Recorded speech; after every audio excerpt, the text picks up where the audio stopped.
اللہ کیسے راضی ہوگا؟ بتاؤ وظیفہ آپ کو۔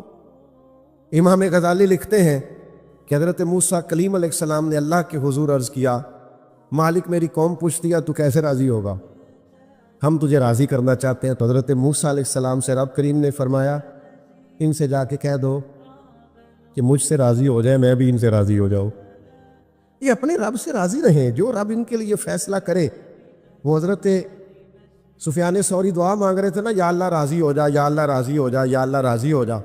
تو حضرت رابعہ بصریہ رحمۃ اللہ علیہ بھی پردے کے پیچھے بیٹھی تھی، تو جب انہوں نے بہت زیادہ اس دعا پر اصرار کیا نا، یا اللہ راضی ہو جا، تو پردے کے پیچھے سے بول پڑی، کہنے لگی سفیان اب کچھ اور نہ مانگے، اللہ سے آگے نہ چلے۔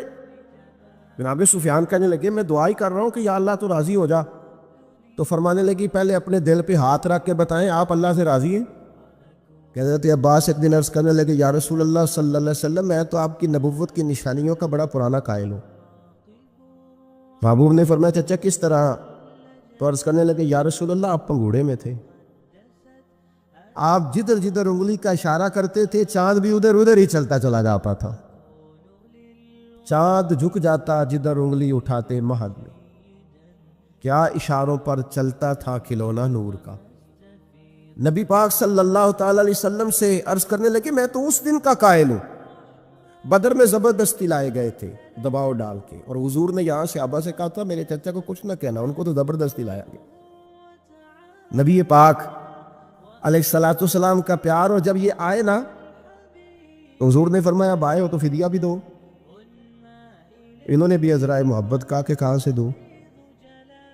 تو حضور نے بھی عذرائے محبت فرمایا کہ وہ جو آتی دفعہ میری چچی کو پیسے دے کے آئے تھے، کہ آ گیا تو استعمال کر لوں گا ورنہ تم یہ کام کر لینا۔ تو حضرت عباس تو سن کے کانپنے لگے، کہنے لگے وہ تو مجھے اور میری بیوی کے علاوہ کسی کو پتہ ہی نہیں۔ یہ سن کر حضرت عباس پر راشا ہوا طاری کہ پیغمبر تو رکھتا ہے دلوں کی بھی خبرداری۔ خیال آیا مسلمان نیک و بد پہچان جاتے ہیں، محمد آدمی کے دل کی باتیں جان جاتے ہیں، صلی اللہ تعالی علیہ وآلہ وبارک وسلم۔ تو حضرت عباس رضی اللہ تعالیٰ عنہ اس خوبصورتی کے ساتھ نبی پاک صلی اللہ علیہ وسلم کے ساتھ وابستہ، زمانہ جاہلیت میں بھی کچھ لوگ بڑی عزت کی نگاہ سے دیکھے جاتے تھے، کچھ لوگ اس دور میں بھی لکھنا پڑھنا جانتے تھے، ان میں حضرت عباس کا شمار ہوتا تھا، بڑی عزت کی نگاہ سے دیکھے جاتے، اور پھر اللہ تعالیٰ نے انہیں اعزاز عطا کیا۔ بڑے خوش قسمت لوگ ہوتے ہیں جن کے ذمہ مسجد لگتی ہے، بڑے خوش قسمت، بڑے خوش نصیب وہ لوگ ہوتے ہیں جن کی ڈیوٹی لگتی ہے رب کے گھر میں جھاڑو دینے کی، وہ اپنے نصیبوں پہ رشک کریں، جن کی ذمہ داری لگتی ہے، جن کے ہاتھ میں کنجی ہوتی ہے، وہ کبھی دروازہ کھولتے ہیں اللہ کے گھر کا، کبھی بند کرتے ہیں، کبھی یہ سعادتیں محنت سے نہیں ملتی، خدا کے فضل سے ملتی، انہیں بھی عاجزی کرنی چاہیے، اور ہمیں بھی ان لوگوں کو رشک کی نظر سے دیکھنا چاہیے، رشک کی نظر سے جو یہ والی خدمات سر انجام دیتے ہیں۔ بڑی پرانی بات ہے، ہم ایک جگہ پہ بیٹھے ہوئے تھے، طلباء، ہمارے استاد بھی تھے، تو ایک صاحب آگے کہنے لگے تسی مسیح تڑو؟ تمہارے استاد سے فرمانے لگے الحمدللہ الحمدللہ، فرمانے لگے اللہ کے فضل سے، اس کے کرم سے۔ اس کے ساتھ یہ بھی شامل کر لیں، این سعادت بزور بازو نیز، یہ سعادتیں بازو کی طاقت سے ملتی ہیں، یہ تو تب ملتی ہیں جب خدا فضل فرماتا ہے۔ حضرت عباس کو یہ اعزاز ملا کہ ان کے والد جناب حضرت عبد المطلب رضی اللہ تعالیٰ عنہ کعبے کی دیکھ بھال کرتے، آب زمزم کا بندوبست کرتے، زائرین کو آسانیاں دیتے۔ ان کے بعد یہ خدمت حضرت عباس کے حصے میں آئی۔ حضرت عباس ڈیوٹی کرتے، روب بڑا تھا، قد بڑا تھا، کبھی بولتے تھے نا رات کو پہاڑی پہ چڑھ کے تو 8 میل تک آواز سنائی دیتی تھی۔ یہ جو ایڈمنسٹریٹر ہوتا ہے نا، اسے بعضوں کا سخت فیصلے بھی کرنے پڑتے ہیں، اس نے کسی چیز کا انتظام کرنا ہوتا ہے نا، اس نے سخت فیصلے بھی، یعنی ڈاکٹر کے پاس لوگ علاج کرانے جاتے ہیں پر کبھی کبھی اسے آپریشن بھی کرنا پڑتا ہے، کبھی کبھی وہ مناسب سمجھتا ہے تو کوئی انگلی کاٹ بھی دیتا ہے۔ اب یہ اس کا ظلم نہیں ہے، یہ باقی ساری ذمہ داری ہے اس کی، اس نے انصاف کیا، جڑی بوٹی کاٹے تو اصل فصل کا بھلا ہوتا ہے۔ بات کی سمجھ آ رہی ہے؟ اس لیے جو ایڈمنسٹریٹر ہوتا ہے نا بندوبست، اس سے لوگوں کو شکوے بھی ہوتے ہیں، دیکھو جی فلانے سے کو چھٹی دے دی، فلانے سے معذرت، یہ شکوے بھی ہوتے ہیں، لیکن چونکہ وہ ایڈمنسٹریٹر ہے، اس نے نہ چاہتے ہوئے بھی کچھ سخت فیصلے کرنے ہوتے. حضرت عباس کا رعب تھا, کسی کی طاقت نہیں تھی حرم شریف میں کوئی بات بھی کر سکے, نہ کوئی غیبت کر سکتا تھا, نہ کوئی غلط جملہ نکالتا تھا. یہ حضرت عباس کا رعب تھا. فرماتے تھے یہ رب کا گھر ہے, اس کا ادب کرنا پڑے گا. اللہ تعالیٰ نے انہیں اعزاز دیا, شان دی.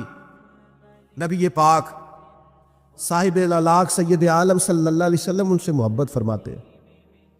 ایک دن حضور نے فرمایا, امام سیوطی نے بھی اس کو لکھا ہے اور امام طبرانی نے بھی, ایک دن حضور نے فرمایا چچا کل گھر رہنا, میں آپ کے گھر آؤں گا. اور یار سارا زمانہ منت کرے کہ لنگ کئی مہینے تے برس گئے تے تیری دید نو تیدے ترس گئے. لوگ منت کرے اور یہاں حضور خود فرمایا چچا میں آؤں گا کل تمہارے گھر. نرخ بازار محبت کا انوکھا ہی ہو گیا.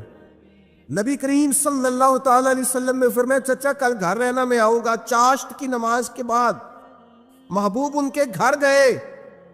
اتنا پیار ہے چچا سے, اتنی محبت ہے نبی پاک کو.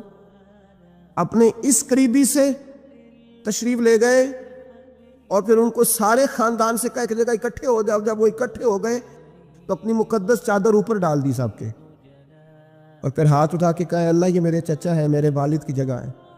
یا اللہ یہ میرا خاندان ہے.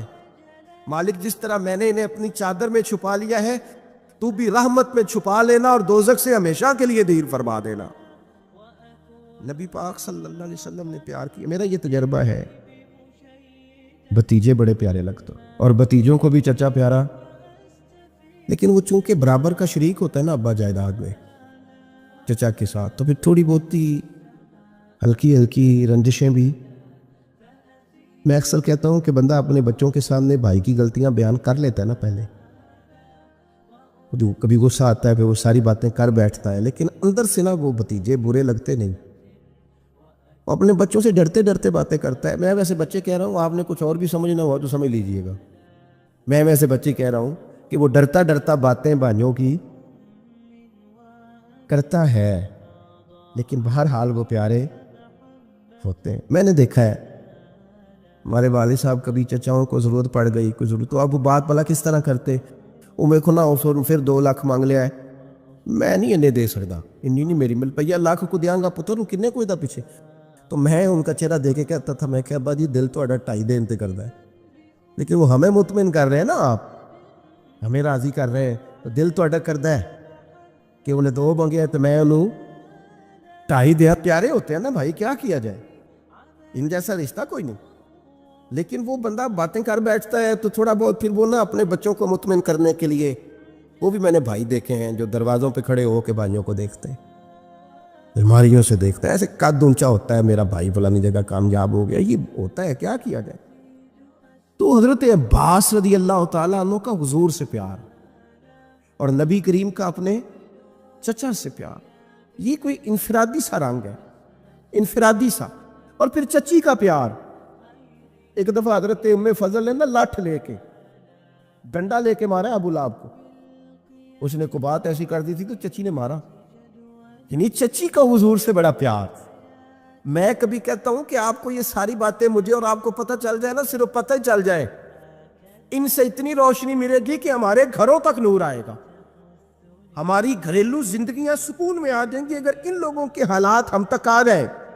نبی پاک صلی اللہ تعالیٰ علیہ وآلہ وسلم اتنی محبت کرتے. 3 چیزیں بڑی زیادہ تھیں حضرت عباس کے اندر, خود حضور نے بیان فرمایا. ایک تو عباس سخی بڑے, اور یہ یاد رکھیے گا بخاری میں پورا باب ہے کہ بندہ جیب کا سخی نہیں ہوتا, سخی بندہ دل کا ہوتا ہے. حضرت عباس سخی بڑے تھے, صلہ رحمی کرنے والے بڑے تھے, رشتہ داروں سے اچھا سلوک کرنے کی کوشش کرتے تھے, بہترین. تیسری بات یہ تھی کہ غلام آزاد کراتے تھے. اس کا اگر آج آپ اپنی زبان میں ترجمہ کریں تو جو لوگ مقروض نہیں ہو جاتے, جب تک بندے کی جیب میں پیسے ہوتے ہیں تو رشتہ دار بھی پہنچتے ہیں, دوست بھی پہنچتے ہیں, لنگر بھی چلتے ہیں, چندوں والے بھی پہنچتے ہیں.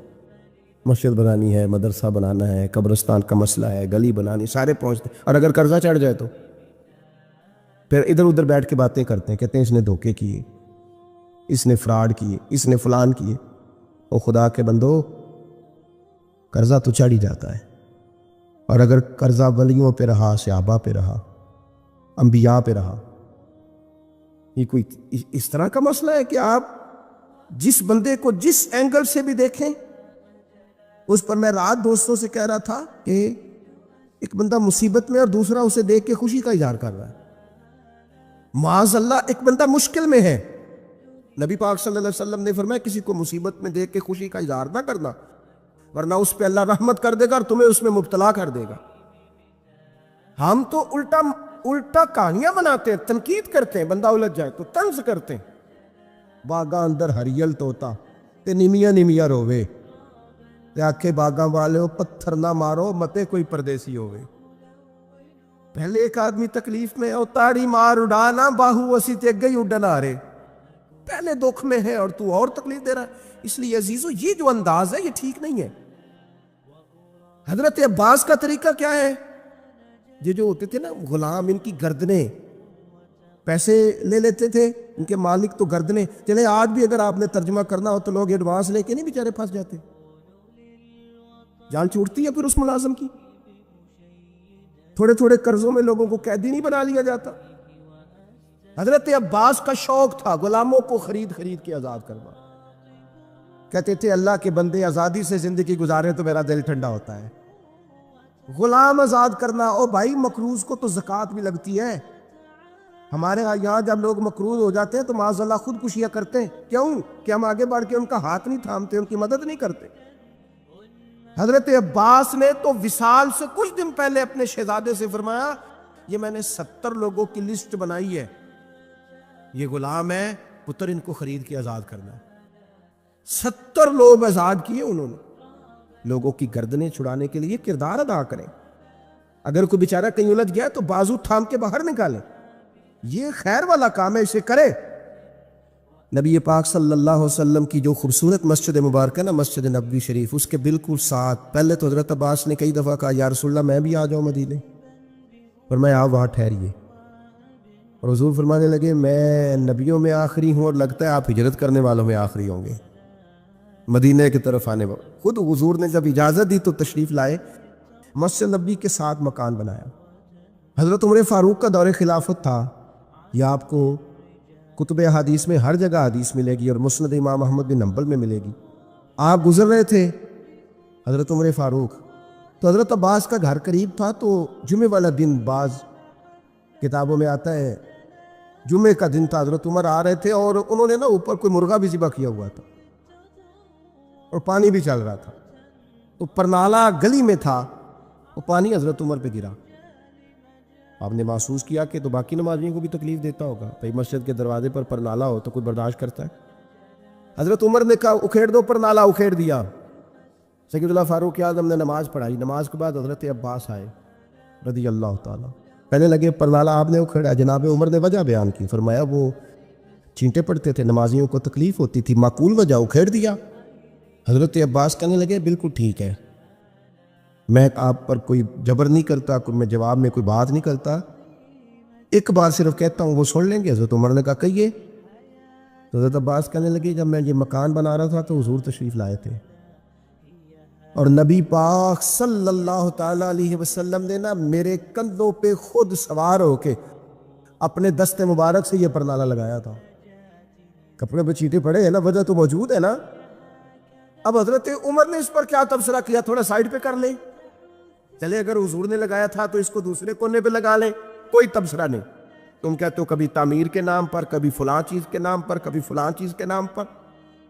حضرت عباس نے کہا عمر نبی پاک نے لگایا تھا. اتنے لفظ ہیں، ختم ہو گئی ساری وجوہات. حضرت عمر تو اتنا روئے کہ بیٹھ گئے، آنسو نکل آئے آنکھوں سے. کہنے لگے عباس میرے ساتھ چلیے، اسی جگہ جاتے ہیں جہاں سے پرنالہ اکھیڑا ہے. آپ اس طرح کریں، اب آپ میرے کندھوں پہ چڑھے اور اس کو دوبارہ لگائیں. جس چیز کو رسول کریم نے جہاں لگایا تھا اس کو ہٹانا. ہم نے نہ کبھی قطرے پہ غور کیا اور نہ دریا دیکھا، بس جہاں تیری جھلک دیکھی وہی ڈوب گئے. میرے دوستو یہ تو انداز ہمیں صحابہ نے دیا ہے. میں اور آپ اس رسول کے ماننے والے ہیں جس کریم محبوب نے وصال ظاہری سے پہلے منبر پر بیٹھ کر صحابہ سے کہا تھا میرا ارادہ ہو گیا ہے لوٹ جانے کا، میری طرف سے کسی کو تکلیف پہنچی ہو تو میں حاضر ہوں. ہاں نہ ذرا ایک ایک کر کے ہم بھی 2 منٹ کے لیے بہو سے پوچھ نہ لیں, داماد سے پوچھ نہ لیں, جس بیوی نے ساری زندگی کوڑے کے نیچے وقت گزارا ہے اس سے پوچھ نہ لیں کہ تو میری طرف سے راضی ہے کہ ناراض ہے. پڑوسیوں سے 1-2 دفعہ بات کر نہ لیں. ایک صحابی اگر میدان بدر کے اندر عرض کرتے ہیں کہ یا رسول اللہ آپ نے صفیں سیدھی کراتے وقت مجھے تیر چبھویا ہے, حضور تو معصوم عن الخطا ہے, محبوب کے لیے تو یہ تصور کرنا جرم ہے, لیکن ہماری تعلیم کے لیے وہ صحابی کیا کہتے ہیں, حضور مجھے تیر چبھویا ہے, تو محبوب کیا فرماتے ہیں, مجھے استثناء حاصل ہے, وزیر اعظم پر, گورنر صاحب پر اور صدر پر پرچہ ہی نہیں ہو سکتا, میں چونکہ فلاں عہدہ رکھتا ہوں لہذا میرے ساتھ کیسے تو نے بات کر لی. یہ میرے رسول کا دیا ہوا طریقہ ہے. محبوب کریم نے گویا اپنے لفظوں میں بات کر رہا ہوں, حضور نے جو قانون بنایا تھا محبوب نے خود اپنے آپ کو اس قانون کے حوالے کیا, فرمایا آ جا میں کرتا ہٹاتا ہوں تو بدلہ لے لے. ہاں نا, آؤ نا 2 منٹ کے لیے اپنے آپ کو کٹہروں میں کھڑا کرو نا, آؤ جس جگہ پہ بیٹھ کے 25-30 سال سرکاری نوکری کی ہے, آؤ نا اپنے آپ کو کٹہرے میں کھڑا کرو, اپنی عدالت میں اپنے آپ کو پیش کرو. نوکری کی ہے کہ تعلقات نبھائے ہیں, سرکاری نوکری کی ہے کہ افسروں کو راضی کیا. آؤ نا جن کو منصب ملے ہیں, منصب جن کو عہدے ملے ہیں, جن کو بڑا کچھ ملا ہے, وہ تھوڑی دیر کے لیے آئے نا اپنے آپ کو کٹہروں میں کھڑا کر. وہ پیر صاحب, وہ مولوی صاحب جن کے لوگوں نے ہاتھ بھی چومے اور ان کے پیروں میں نذرانے بھی ڈالے, اور گھنٹوں لوگوں نے سڑکوں پہ پھول لے کے جن کا استقبال بھی کیا, اور جن کے بچوں کو بھی لوگوں نے سلوٹ کیا کہ یہ شیخ کی اولاد ہے. وہ آئے نا کبھی کٹہرے میں کھڑے ہو کے بتائیں نا, جس دین نے انہیں اتنا دیا ہے انہوں نے اس دین کو کیا دیا ہے. وہ اپنی عدالت میں خود پیش ہوں, وہ بتائیں کہ تم بتاؤ نا, تمہارے ارد گرد والے بہت سارے لوگ وہ بھی ہیں جو چھابڑی لے کے سودا بیچنے جاتے ہیں, تمہارے ساتھ اٹھنے بیٹھنے والے وہ بھی ہیں جو 30-40 ہزار کی نوکری کرتے ہیں. خس خس جنہ قدر دا میرا تے صاحب نو وڈیائیاں, میں تے گلیاں دا روڑا کوڑا تے محل چڑھایا سائیاں, تو دے نہ جواب دے, لیکن حق بات کی ضرورت ہی نہیں, مزاج ہی نہیں, طے کر لیا ہے کہ حق نہیں کہنا, صرف گروپ بندی کرنی ہے, صرف مزاج یہ بنا لیا ہے کہ میں کسی کو ناراض نہیں کرنا چاہتا, ہو جائے ساری دنیا ناراض ہوتی ہے, بس یہ سوچ کے رات سو جانا سارے ناراض ہو جائیں تو کام چل جائے گا, کہیں اللہ رسول نہ ناراض ہو جائے, یہ سوچ کے سویا کرو. ہمارا حضرت صفیہ رضی اللہ تعالیٰ عنہ ام المومنین ہے, آپ کا چونکہ ایک یہودیوں کی فیملی سے تعلق تھا, فرماتے میرے والد اور میرے چچا مجھ سے بڑا پیار کرتے تھے, میری طرف بڑی توجہ رکھتے تھے, تو میں جس دن حضور مسجد قباء کے قریب تشریف لائے تو میرے چچا اور والد حضور سے مل کے آئے, تو ان کی کیفیت اتنی بدلی ہوئی تھی, انداز اتنا بدلا ہوا تھا کہ میں ان سے ملنے گئی تو انہوں نے توجہ ہی نہیں کی. میں دروازے تک ان کے استقبال کو گئی, انہوں نے توجہ کوئی نہیں کی, بڑے عجیب سے پریشان تھے. پانی پوچھا تو انہوں نے اس پر بھی کوئی بات نہ کی. ایک دوسرے سے وہ کلام کرنے لگے والد اور چچا, تو میرے چچا والد سے پوچھتے ہیں کہ وہ جو تورات میں ہم نے نشانیاں پڑھی تھی یہ وہی نبی ہیں؟ تو میرے والد کہنے لگے حرف حرف سچا ہے, یہ وہی پیغمبر ہے. تو میرے چچا کہنے لگے پھر خیال کیا ہے آپ کا, کرنا کیا ہے؟ تو کہنے لگے میں جب تک زندہ رہوں گا معاذ اللہ ان کی مخالفت کرتا رہوں. حق پہنچ گیا ہے, اطلاع آ گئی ہے, انشراح صدر ہو گیا ہے, دل گواہی دے رہا ہے سچے رسول. حضرت صفیہ رضی اللہ تعالیٰ عنہ ام المومنین فرماتی ہیں کہنے لگے یہ وہی رسول ہیں, ایک ایک بات سچی ہے, ایک ایک حرف سچا ہے, ایک ایک قول سچا ہے, ان کی تو ادائیں بھی وہی ہیں جو تورات زبور انجیل میں لکھی ہیں, لیکن میں ساری زندگی مخالفت کروں گا. ہم نے غور کرنا ہے یہودیوں والی یہ عادت کہیں مسلمانوں میں تو سرایت نہیں کر گئی, جس کا ہمیں پورا پتہ چل جاتا ہے یہ حق ہے, ہم اس کے بھی مخالف ہیں. جس بات کے بارے میں انشراح صدر ہو جاتا ہے, دل گواہی دیتا ہے کہ بات بالکل ٹھیک ہے, اس کو بھی قبول نہیں کرتے. تو اہل یہود کا طریقہ ہے, مسلمانوں میں کیسے آ گیا, یہ کب ہوتا ہے, یہ کیوں ہوتا ہے؟ کیا چیز وجہ بنتی ہے کہ جب انسان اس طرح کا رویہ اختیار کرتا ہے؟ تو قرآن مجید نے اسے بھی بیان کیا، فرمایا ارأیت من اتخذ الہہ ہواہ، کیا آپ نے اس شخص کو دیکھا ہے جس نے اپنے نفس کی خواہش کو ہی اپنا خدا بنا لیا؟ ارأیت، کیا آپ نے دیکھا ہے من اتخذ الہہ ہواہ، اس شخص کو دیکھا ہے جس نے خواہش نفس کو ہی خدا مان لیا؟ نبی پاک صلی اللہ تعالیٰ علیہ وسلم نے ارشاد فرمایا، آسمان کے سائے کے نیچے اللہ کے سوا پوجے جانے والے معبودوں میں سے سب سے سنگین اللہ کے نزدیک وہ معبود ہے جو لوگ اپنے نفس کی خواہش کو معبود بنا کے پوجتے ہیں۔ رب کہتا ہے انہوں نے اللہ کے مقابلے میں معبود بنا لیا، کس کو؟ نفس کی خواہش کو۔ ایک طرف اللہ کا حکم ہے، ایک طرف نفس کی خواہش ہے، چلتے کس طرف ہیں؟ رب کہتے ہیں انہوں نے نفس کی خواہش کو اپنا معبود بنا لیا، اللہ کا حکم نہیں مانتے۔ میں آپ سے ایک بات پوچھتا ہوں، جنازے کو بھی نماز ہی کہتے ہو نا؟ اس کا پورا نام کیا ہے؟ کو بھی نماز ہے اور فجر والی بھی نماز ہے۔ کتنا دوڑ رہا ہے بندہ، محلے کا ایک علاقے کا ایک بااثر آدمی انتقال کر گیا، دوڑ رہا ہے، چھٹی لی ہے، بھاگا آیا ہے، جلدی سے وضو کیا، جنازہ پڑھنا ہے، لمبا چوڑا رش ہو گیا، صفیں گنی نہیں جا رہی، سر گنے نہیں جا رہے۔ یہ کس لیے آئے؟ کہتے ہیں نماز پڑھنے ہے جنازے کی۔ اگر تو آئے ہو نماز پڑھنے تو فجر بھی نماز ہی ہے، ظہر بھی نماز ہے، عصر بھی نماز ہے، مغرب عشاء بھی۔ اگر تو نماز پڑھنے آئے ہو تو بتاؤ یہ والی چھٹی تم نے 5 نمازوں میں کیوں نہیں لی؟ اگر تو آئے ہو نماز پڑھنے تو پھر بتلاؤ یہ والا اہتمام فجر میں کیوں نہیں ہوا؟ یہ تم نماز پڑھنے نہیں آئے، یہ ہم اللہ کے حضور حاضری دینے نہیں آئے۔ یہ وہ جو سیاسی رکھ رکھاؤ ہے، یہ جو ذاتی تعلق، یہ نفس کی عبادت ہے، یہ اللہ کی عبادت نہیں ہے، یہ خواہش نفس کی تکمیل ہے۔ یہ رب کی عبادت، یہ تو اپنے خواہش کے پیچھے دوڑے آئے ہو۔ مجھے بتلاؤ نا۔ وہ ایک شاعر تھے، انہوں نے بات تو بڑی غلط کی،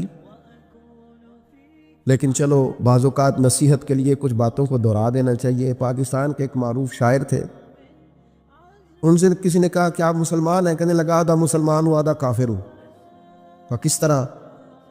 کہنے لگا اسلام کے اندر خنزیر بھی حرام ہے اور شراب بھی حرام ہے، لیکن میں خنزیر نہیں کھاتا، شراب پی لیتا ہوں، معاذ اللہ ثم معاذ۔ کہنے لگا خنزیر سے مجھے نفرت ہے، شراب میں چھپ کے کئی کونے میں جا کے پیتا ہوں، تو آدھا مسلمان ہوا نا۔ کہ اگر تو میں دین کا حکم سمجھ کے نفرت کروں تو پھر جتنی خنزیر سے کروں اتنی شراب سے بھی کروں۔ تو کسی نے اس پر تنقید کرنی چاہیے تو اس نے کہا ٹھہر جا ذرا سن، جس طرح شراب حرام ہے، جس طرح جوا حرام ہے، جس طرح خنزیر حرام ہے، ملاوٹ بھی تو اسی طرح ہی حرام ہے، حرام مال بھی تو اسی طرح ہی حرام ہے۔ یہ کیسی تمہارے نفس کی خواہش ہے کہ خنزیر نہیں کھاتے؟ کہتے ہیں کہ کسی علاقے میں ایک آفیسر تھا تو وہ سب حرام مال اکٹھا کرتا تھا، تو کوئی کسی کی ضرورت ہی نہیں تھی اس سے بات کرنے کی۔ تو ایک بوڑھی اماں تھی، وہ بڑی حق بات کہنے کا مزاج رکھتی تھی، تو ان کی مرغی مر گئی، تو اس کے گلے پہ چھری چلا کے نا تو اس آفیسر کے گھر دے آئی دیسی مرغی۔ تو وہ شام کو شکریہ ادا کرنے آ گیا، کہنے لگا اماں کمال کر دیا، دیسی مرغی تو کوئی کسی کو دیتا ہی نہیں۔ کہنے لگے بیٹے نہیں، کمال والی بات نہیں، مر گئی تھی۔ تو وہ ناراض ہو گیا، کہنے لگا مر گئی تھی تو میرے گھر کیوں دے دی؟ کہنے لگی سارا محلہ جانتا ہے تو سارا حرام کھاتا ہے۔ تو میں نے کہا یہ کروڑوں حرام کھا گیا تو کوئی مشکل نہیں، تو ایک مرغی سے کیا تکلیف دے گی؟ تو اللہ نے اس کے دل میں بات ڈالی، اس کو اثر ہوا، وہ رونے لگا، کہنے لگا بات تو ٹھیک کر رہی، کروڑوں روپیہ حرام کا آئے تو وہ چونکہ نفس پسند کر رہا ہے تو وہ ٹھیک ہے، اور ایک مرغی صرف چھری نہیں چل سکی، مر گئی، تو اس سے الٹی آ رہی ہے، کہہ رہی ہے کیا مطلب ہے اس کا؟ وہ ہمارے ایک دوست ہیں، وہ کہتے ہیں ہمارے زمانے میں لوگ اس طرح کے پرہیزگار ہیں کہ ایک شخص کو ایک نیا جوتا مل گیا کہیں گرا ہوا، اس نے اس کا مالک ڈھونڈنا شروع کیا، کسی کا نیا جوتا گر گیا سڑک پہ تو ڈھونڈتا رہا، ایک پیر تھا،